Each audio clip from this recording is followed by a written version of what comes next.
Hello YouTube family, બધા મજામાં જ હશે. તો આજે અમારા મગનો શીરો બનાવવાનો છે. તો આ જો મગનો લોટ દળાઈ નાખ્યો છે. મગને દળાઈ નાખવાનો ફોતરા કાઢીને. એમાં પછી હવે આપણે ઘડીક આમ ગઠોડા હોય એ જુદા પાડી દેવાના. લોટનો મસ્ત કરી નાખવાનો છે.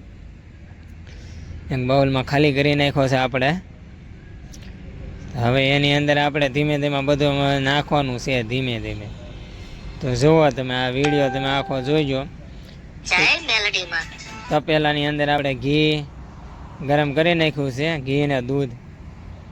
તો જો આવી રીતે ઘડીક એને ગરમ થવા દેવાનું, ઉફાણો આવે ત્યાં સુધી. પછી આપણે જે ઓલો લોટ હતો ને એ લોટમાં નાખવાનો આવશે. તો તમે જુઓ આવી રીતે મગનો શીરો બને છે. તો આપણે એક મોટું એવી કઢાઈ છે, એ કઢાઈમાં નાખી દીધું ઘી નાખી દીધું. હવે ધીમે ધીમે આપણે એના ધીમા તાપે ગરમ કરવાનું છે. ફૂલ તેલ ઘી છે એ ઉકળી જાય. ઘી ઉકળી જાય ને પછી આપણે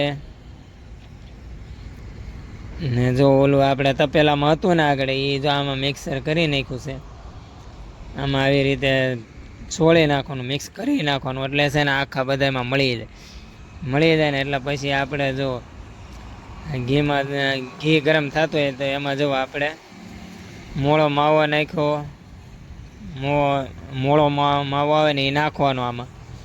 એટલે એનાથી ટેસ્ટ સારો આવે, મજા આવી જાય. આમ ખાવાની બે ઘડી મજા જ આવે.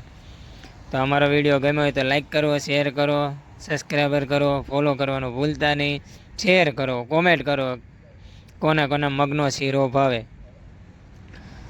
તો જો આવી રીતે અમે એ બધું નાખી દીધું છે. જુઓ નાખીએ, જુઓ અમારે છે 200 જણાનો શીરો. 200 જણાનો ગરમા ગરમ શીરો.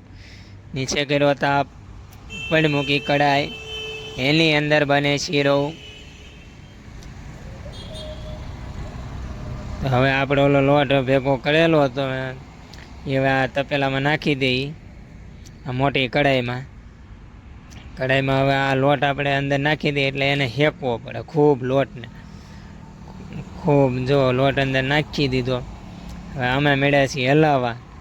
એટલો હલાવવાનો કે આમ હેકાઈ જવો જોઈએ. મગનો લોટ હેકાઈ જાય એટલે છે ને મજાનો શીરો બની જાય, શીરો. તો આવી રીતે હલાવવું પડે, નકર એ છોટી જાય, પાછો બળી જાય. એ ધ્યાન રાખવું પડે આમાં. તો આવી રીતે મગનો શીરો બને છે. તમે ક્યારેક ટાઈમ મારજો ઘરે, તમને આવડી જાય છે મગનો શીરો. ગરમા ગરમ શીરો. તો જો આવી રીતે હલાવવું પડે સારી બાજુ.